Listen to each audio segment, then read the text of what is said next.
গণভোটের বিষয়ে দ্রুতই সিদ্ধান্ত দেবেন প্রধান উপদেষ্টা। 270 দিন আলোচনার পর দলগুলোর অনৈক্য হতাশার মন্তব্য আইন উপদেষ্টার।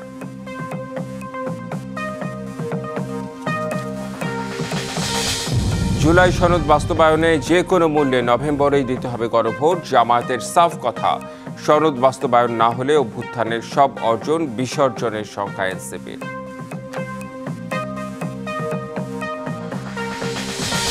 বাস্তবায়নের সুপারিশ নিয়ে বিতর্কে গ্রহণযোগ্যতা হারাচ্ছে জুলাই সনদ, বলছেন বিশেষজ্ঞরা। নতুন বাংলাদেশ গড়ার স্বপ্ন পূরণে রাজনৈতিক ঐক্যের বিকল্প নেই, মত বিশিষ্টজনদের।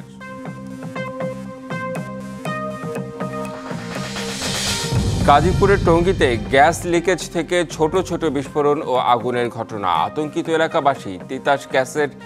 তিতাস গ্যাস কর্তৃপক্ষের উদাসীনতার অভিযোগ।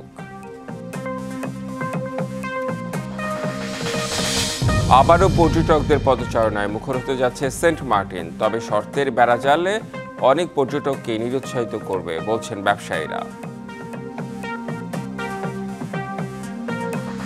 দেখছিলেন মার্কেন্টাইল ব্যাংক সংবাদ শিরোনাম, জানাবো খবরের বিস্তারিত। সাথে আছে রেদওয়ান আহমেদ।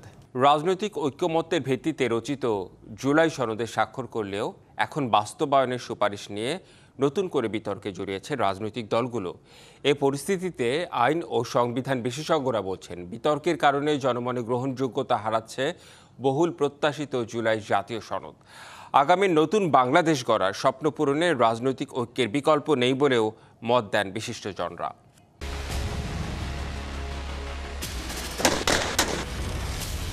অদম্য তারুণ্যের দুর্নিবার সাহস আর ছাত্র জনতার দুর্বার আন্দোলনের মুখে ৫ আগস্ট পতন ঘটে আওয়ামী লীগ সরকারের।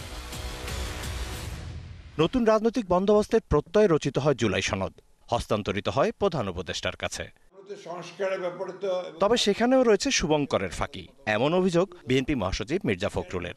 ঐক্যমত্যের ভিত্তিতে সম্মত কয়েকটি দফা আমাদের অগোচরে পুনরায় সংশোধন করা হয়েছে। জাতীয় ঐক্যমত্য কমিশনের সাথে রাজনৈতিক দলসমূহের দীর্ঘ ধারাবাহিক আলোচনা ছিল অর্থহীন, প্রহসনমূলক এবং জাতির সঙ্গে প্রতারণা। অন্যদিকে জামায়াত পাল্টা অভিযোগ করেছে বিএনপির বিরুদ্ধে। বিএনপির সংবাদ সম্মেলনের আমি ড্রাফট পেয়েছি, একটা জায়গায় ওনারা লিখছেন যে আমরা কোনোভাবেই মানিব না। এখন তার বিপরীতে লোকেরা যদি বলে যে বিপরীত কিছু আমরা কোনোভাবেই মানিব না, পরিস্থিতিতে এদিকে চলে যাওয়াটা কি দেশের জন্য কল্যাণ হবে? জুলাই সনদের সুপারিশে নয়ছয় করার অভিযোগ করেছেন বিএনপির আইন সম্পাদক। জুলাই সনদে যতগুলো দফা ছিল সেই দফা পরিবর্তনের মাধ্যমে সেই দফা পরিবর্তন করা হয়েছে, যে কারণে যে পরিবর্তনটা করা হয়েছে সেইটা মোস্ট লাইকলি জামাতের পরামর্শে করা হয়েছে। তবে বিএনপির এই অভিযোগ সঠিক নয় বলে মত জামায়াত আইনজীবীর। আমি মনে করি বিএনপির এই প্রতিক্রিয়া দেখানোটা সঠিক হচ্ছে না। এই প্রতিক্রিয়ার মাধ্যমে তারা সংস্কার বিরোধী অবস্থান নিচ্ছেন। তারা বাংলাদেশকে সম্মুখপণে অগ্রসর করার জন্য সকলের সম্মিলিত প্রয়াসকে প্রশ্নবিদ্ধ করছেন। তারা গণ অভ্যুত্থানের স্পিরিটের প্রতি এক ধরনের অসম্মান দেখাচ্ছেন। রাজনৈতিক দলগুলোর এই বিতর্ক জুলাই সনদের গ্রহণযোগ্যতাকে প্রশ্নবিদ্ধ করছে বলেও মত দেন বিশেষজ্ঞরা। জনগণ তো ওইভাবে কথা বলে না। যারা রাজনৈতিক দল আছে, যাদেরকে তারা বিশ্বাস করে, তাদের ঐক্যমতের ভিত্তিতেই জনগণ তাদের কর্মকাণ্ডকে এক ধরনের স্যাংশন দেয়। তো যদি সমস্ত যারা রাজনৈতিক দল আছে তাদের ঐক্যমতের ভিত্তিতে যদি কোনো সনদ না হয় এবং যে সনদে অনৈক্য থাকে, তবে ভবিষ্যতে আসলে ওটা খুব একটা কার্যকরী দলিল হিসেবে কাজ করবে না। ব্যক্তিগত ও দলীয় আমিত্ব দেশের ভবিষ্যৎকে শঙ্কায় ফেলছে কিনা সেই প্রশ্নও ছিল আইনজীবীদের মাঝে। জুলাই স্পিরিটটা এটা হবে যে সহজ সংস্কার সিস্টেমটাকে মেনে নিয়ে নতুন সিস্টেমে কে কত ভালো ভূমিকা পালন করতে পারে, that should be the competition. অতীতের সিস্টেমে ফিরে গিয়ে আমি আমার আমিত্ব দেখাবো, এটা কম্পিটিশন হবে না, এটা আবার রিপিটেশন হবে। জামাতের যিনি আইনজীবী এই কথাটা বলেছেন, উনি সত্যটাকে গোপন করার চেষ্টা করছেন। আমরা একমাত্র বিএনপি সবসময় চেয়েছি সবাইকে সাথে নিয়ে জুলাই সনদটা বাস্তবায়িত হোক, কিন্তু আপনি দেখাবেন হইল একটা, আবার কাজ করবেন আরেকটা, সেটা তো হতে পারে না। আগামীর বাংলাদেশের পথ রচনায় বিতর্কের আবার পরামর্শ দেন অ্যাডভোকেট আহসানুল করিম। কমিশনের সচেতন হওয়া প্রয়োজন, যেন রাজনৈতিক দল যেভাবে তাদের ঐক্যমত দিয়েছে সেভাবে প্রকাশিত হয়। Mizan Ahmed, DBC news, Dhaka. গণভোটের সময়ের প্রশ্নে কোনো সমঝোতায় যাবে না জামায়াত। যত বাধাই আসুক শেষ পর্যন্ত অনড় থাকবে দলটি। জামায়াতের সেক্রেটারি জেনারেল মিয়া গোলাম পরোয়ার ডিবিসিকে স্পষ্ট জানিয়েছেন, জুলাই সনদ বাস্তবায়নে নভেম্বরেই দিতে হবে গণভোট। এই জন্য প্রথমে সনদের আদেশ জারি, তারপর গণভোট এবং সবশেষ জাতীয় নির্বাচন চান তারা। আর এনসিপির সদস্য সচিব আক্তার হোসেন মনে করেন, জুলাই সনদ বাস্তবায়ন না হলে অভ্যুত্থানের সব অর্জনই বিসর্জন হবে। আগের কাঠামোতে নির্বাচন হলে সংহত হবে না গণতন্ত্র। জুলাই সনদ নিয়ে রাজনৈতিক দলগুলোর সাথে প্রায় 9 মাস ধরে আলোচনা করে জাতীয় ঐক্যমত্য কমিশন। শেষ পর্যন্ত জুলাই সনদে সইও করে বেশিরভাগ রাজনৈতিক দল, কিন্তু সই করেনি অভ্যুত্থানের নেতৃত্ব দেওয়া তরুণদের দল এনসিপি সহ বেশ কয়েকটি বাম সংগঠন। এই গণ অভ্যুত্থান থেকে সরকার গঠন হয়েছে এবং সরকারি আদেশটা জারি করবে। এরপর জুলাই সনদ বাস্তবায়নে আসে গণভোটের বিষয়টি। এতেও সায় দেয় দলগুলো, কিন্তু বিপত্তি বাধে গণভোট আয়োজনের সময় নিয়ে। এ নিয়ে দেখা দিয়েছে চরম বিভক্তি। অনতিবিলম্বে আপনি আদেশ জারির ব্যবস্থা গ্রহণ করবেন। বিএনপির মহাসচিব মির্জা ফখরুল ইসলাম আলমগীর বলেছেন, নির্বাচনের আগে কোনোভাবেই গণভোট চায় না তার দল। আমরা বলেছি যে আমরা নির্বাচনের দিন গণভোটটা আমরা একমত হয়েছি, জাতির স্বার্থে, ঐক্যের স্বার্থে। এর বাইরে আমরা কোনোদিনই একমত হব না। এদিকে নির্বাচনের আগে গণভোট আয়োজনের প্রশ্নে অনড় জামায়াত ও এনসিপি। আমরা দাবি অব্যাহত রেখেছি, আমরা এখনো আশাবাদী।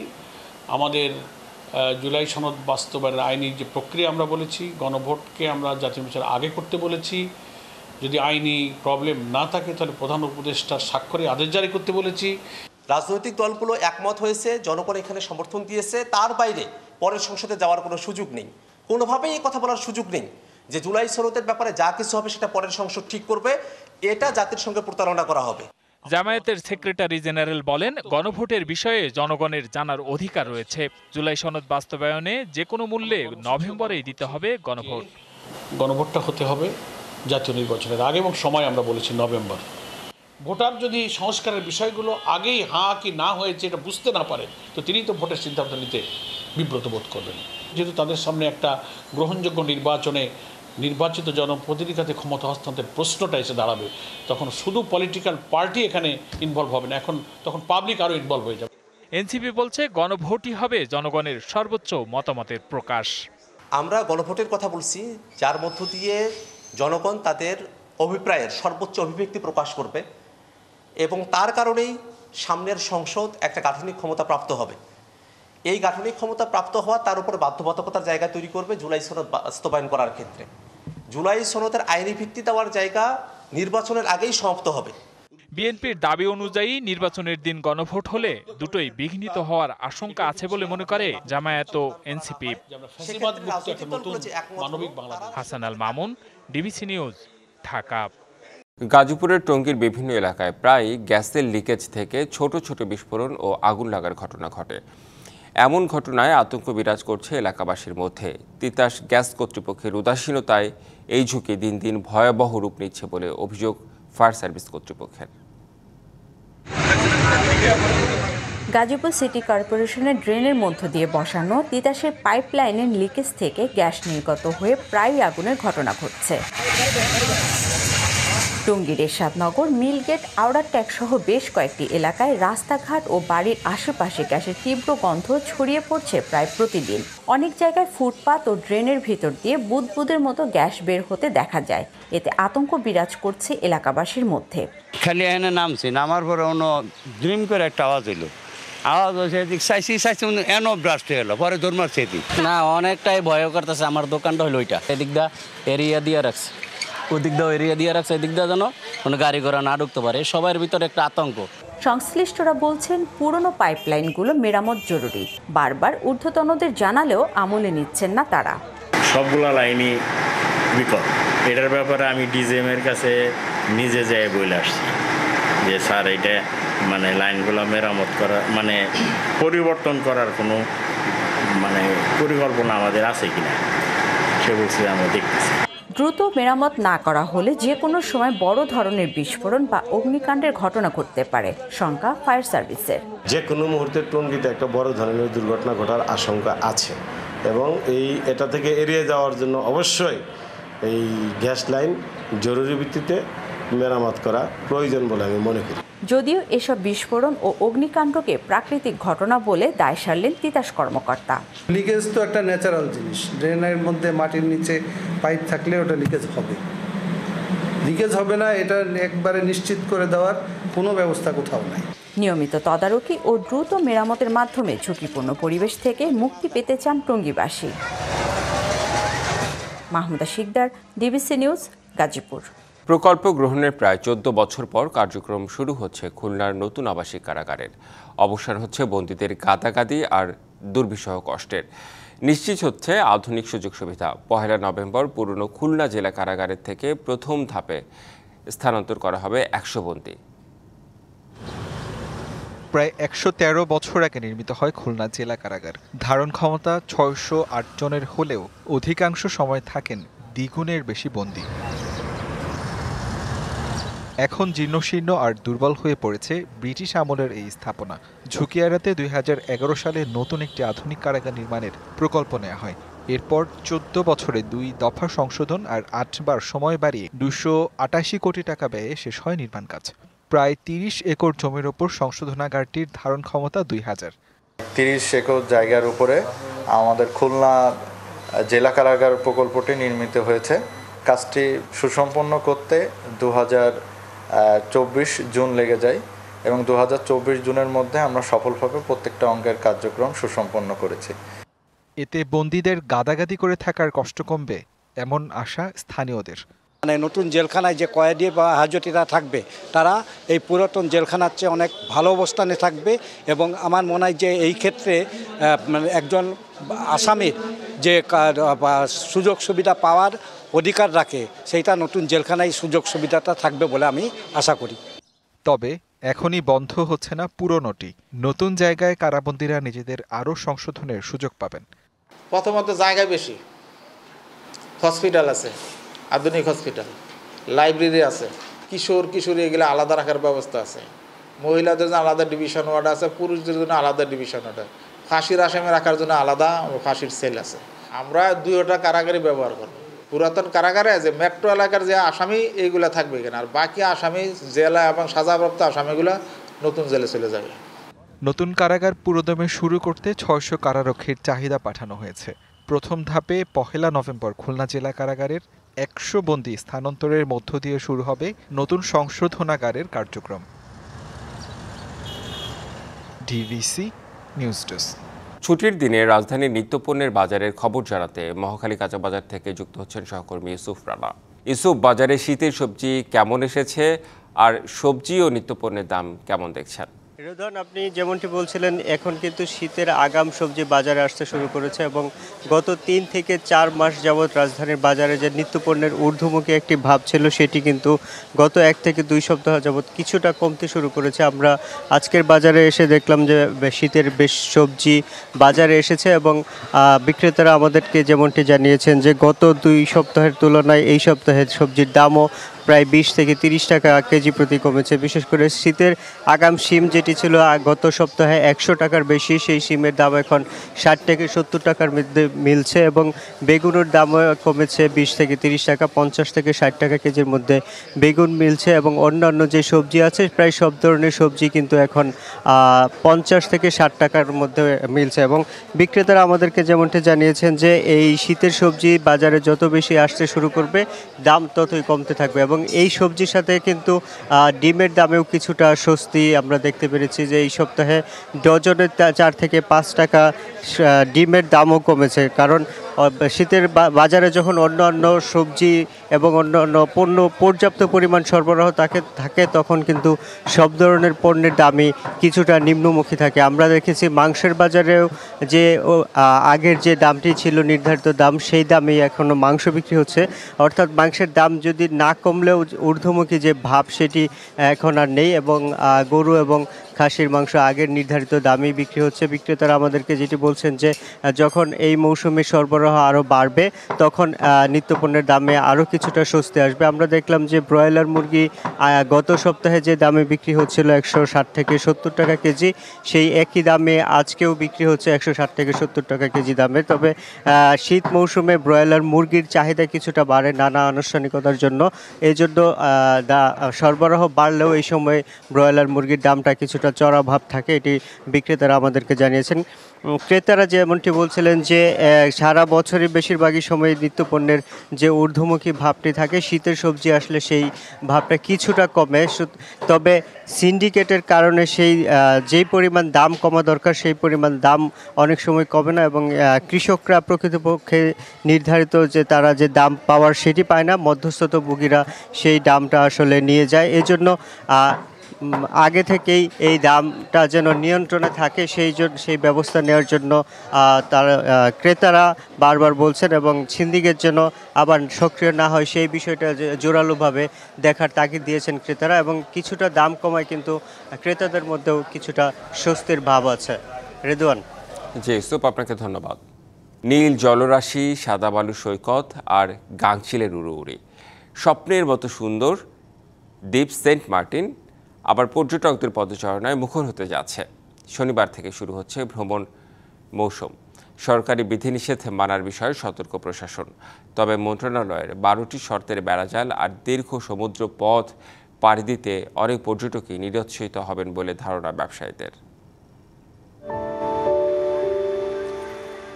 নীলাভ সমুদ্রের ঢেউ, সাদা বালুকা বেলায় মৃদু ছোঁয়া, নয়নাভিরাম এমন দৃশ্য শুধু দক্ষিণের স্বর্গ সেন্ট মার্টিনে।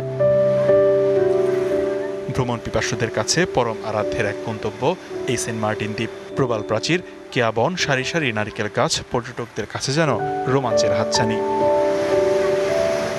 8.5 কিলোমিটারের এই দ্বীপ প্রকৃতিপ্রেমীদের জন্য এক জীবন্ত শিল্পকর্ম।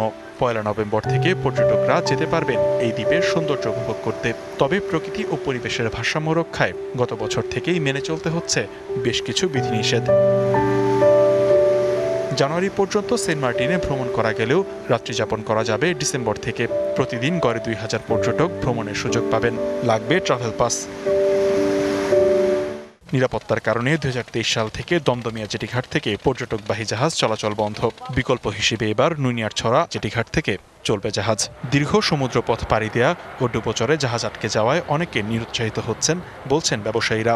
একজন পর্যটক শারীরিক কষ্ট নিয়ে যাবে, কিন্তু তারা ভ্রমণ করতে পারবে না। এমন সিদ্ধান্ত নেওয়া উচিত যে পরিবেশ, প্রতিবেশ এবং টেকসই পর্যটন ব্যবস্থা, পর্যটকদেরকে নিয়ন্ত্রণ করে পর্যটন চালু করা উচিত। দীর্ঘ সাগর পাড়ি দিয়ে 7 থেকে 9 ঘন্টা সাগর পাড়ি দিয়ে ওইখানে গিয়ে আবার ব্যাক হয়ে যাওয়া কোনোভাবে এটা সম্ভব নয়। পর্যটক এবং পর্যটন শিল্পের যারা সংশ্লিষ্ট তাদের সাথে এক প্রকার তামাশা, এটা বাস্তবতার কোনো মিল নেই। বিধিনিষেধ ও আসা যাওয়ার ভোগান্তিতে পর্যটন খাত নিয়ে হতাশ জনপ্রতিনিধিরা। 7-8 ঘন্টা জার্নি করে ওখানে ভাত খাওয়ার সময় হয় না, আবার এদেরকে যদি চলে আসতে হয় তাহলে কেন যাবে মানুষ? এটা যদি রাত্রি যাপনের সুযোগ দেওয়া হতো তাহলে আমরা নভেম্বর, ডিসেম্বর, জানুয়ারি অন্তত 3 মাস পরে সেন্ট মার্টিনের মানুষগুলো উপকৃত হতো। এবারের মৌসুমে পর্যটকবাহী 6টি জাহাজ চলাচলের অনুমতি দেওয়া হয়েছে। ভ্রমণ নির্বিঘ্ন করতে তৎপর প্রশাসন। 6টি জাহাজ বিআইডব্লিউটির অনুমতি পেয়েছে। পরিবেশের ম্যাজিস্ট্রেট, জেলা প্রশাসনের ম্যাজিস্ট্রেট সহ অন্যান্য সকল দপ্তরের কর্মকর্তারা যাত্রীদের যাতায়াত নিশ্চিত করার জন্য কাজ করে যাচ্ছে। বিধিনিষেধ একপাশে রেখে আবারও সেন্ট মার্টিন জেগে উঠবে এমন প্রত্যাশা সবার। DBC news desk. পাহাড়ের কোলে বিশ্বাসের প্রদীপ, হাতে মোম, মনে প্রার্থনা।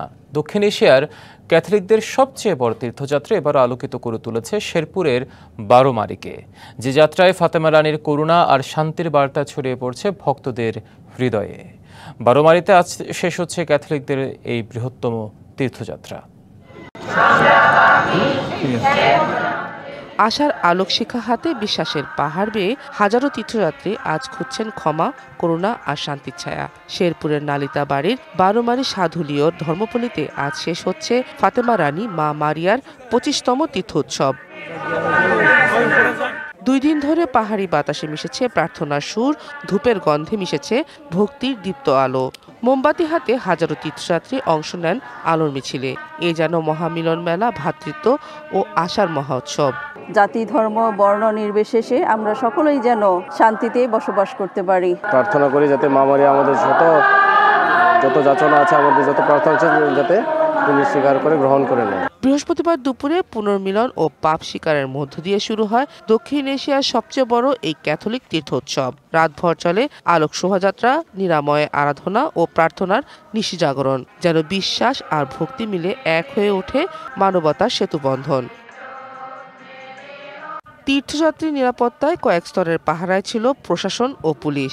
আমাদের পোশাকি পুলিশ আছে, গোয়েন্দা পুলিশ আছে, আবার হলো সিভিলে যে আমাদের লোকজন যে তথ্য সংগ্রহ করে সেটিও আছে। আমরা 24 এখানে হলো ডিউটি দিয়ে মোতায়েন করেছি। তো যেহেতু অনেক লোক এখানে আসে, হাজার হাজার লোক আসে, নিরাপত্তা বিষয়গুলো আমাদের পুলিশ বাহিনী দেখছে। একই সঙ্গে আমাদের উপজেলা প্রশাসন, জেলা প্রশাসন সবাইকে নিয়ে সামগ্রিকভাবে কাজ করছি। শুক্রবার সকালে জীবন্ত ক্রুশের পথ অতিক্রম শেষে অনুষ্ঠিত হয় মহাখ্রিস্টজাগ, যেখানে হাজারো হৃদয় একসাথে প্রার্থনা করে বিশ্ব শান্তির জন্য। মামারের কাছে যেটাই চেয়ে প্রার্থনা করি সেটাই পূরণ হয়।